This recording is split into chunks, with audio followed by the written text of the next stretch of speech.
Alice Guo, nahuli na. Dating mayor ng Bamban na si Alice Guo nasa kustodiya na ng mga pulis. Matapos ang ilang buwang pagtatago ay nahuli na si Alice Guo na nasa kustodiya na ngayon ng mga pulis sa Jakarta, Indonesia.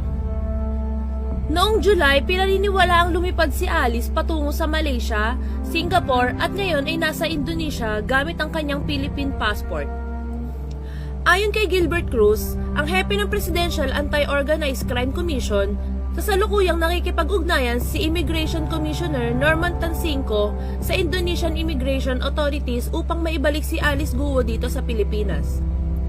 Ayon naman kay NBI Director Jimmy Santiago, kapag naibalik dito si Alice ay agad nila itong dadalhin sa Senado. Ngunit sinabi rin niya na dedepende sa pagiging maganda ng panahon ang eksekusyon ng kanilang plano dahil sa banta ng pagbagyo.